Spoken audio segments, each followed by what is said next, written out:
I see you. I don't. But if I wanted to, I can use something like this. And if I want to record you, we have this.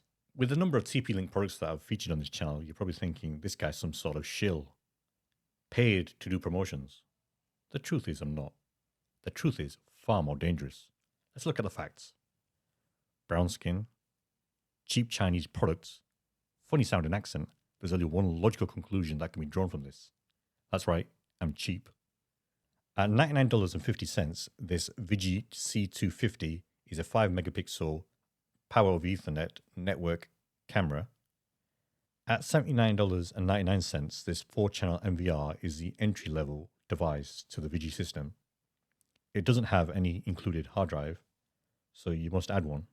There's not much in the box for the camera. We have the dome itself, a cable pre-attached with some connectors, and some weatherproofing accessories. On the business end of this NVR, we have power and LAN and HDMI to a monitor. There is a power over Ethernet version of this 4-channel NVR, which has 4 additional LAN ports, which can provide power to the cameras. However, I'm going to be using the power over Ethernet switch that we reviewed in the last episode to support this system. Under the cover, it's very sparse in here. There's a large space for a 3.5-inch hard drive, power, VGA, phono audio, HDMI, and LAN. The processor here does all the work. A SATA connector, a reset button which is not accessible from the outside, a buzzer, a battery for the CMOS clock.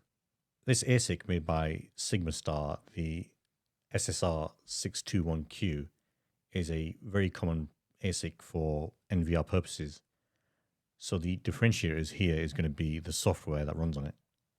I've had this Western Digital 500GB hard drive lying around for a number of years. I've not had any purpose for it until now.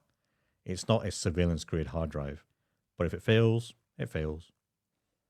To mount the hard drive, 4 screws just need to be started into the threads, and then we slide it in, lining it up with the SATA connector. It clicks in, and then flipping it over, we can tighten up the screws. I've now got everything connected to the network. We have the SG2008P we looked at in the last episode, connected to the LAN port of the NVR. A PoE plus data connection goes to the camera. I'm pretty sure TP Link has some instructions which will tell you to download an application to discover the NVR and the camera. However, I can't be bothered doing that. I'm here on the Armada controller page, and using the DHCP server, I've found the 2 devices we connected. On port 1 is the IPC, which I imagine stands for IP camera. And on port 5, we have this device, which is the MAC address of the NVR. And putting the 2 IP addresses in a web browser, we land here for the NVR and this for the camera. With the NVR set up, it's now beeping at me. This is the landing page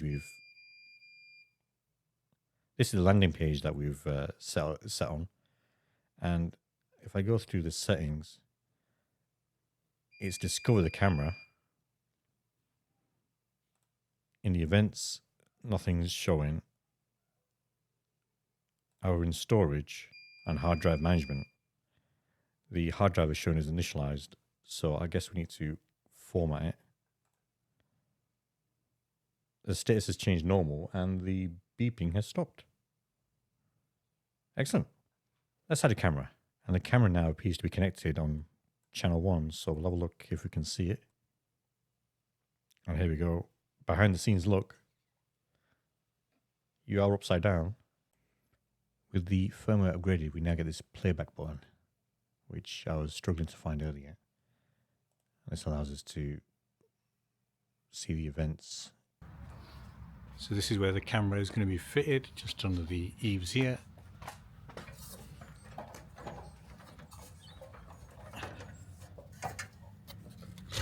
going to put some support at the back of that.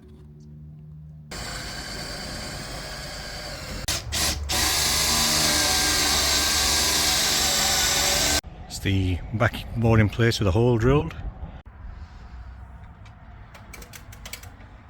Below the TV here, I've got the NVR in the cabinet underneath, connected to the breakout box of the television. And this is the result I was hoping for. I can see my driveway, my front door, my post box, and ever so slightly the bottom of my garage door. So using the remote access facility, I can determine if it's been left open or not. Thanks for watching.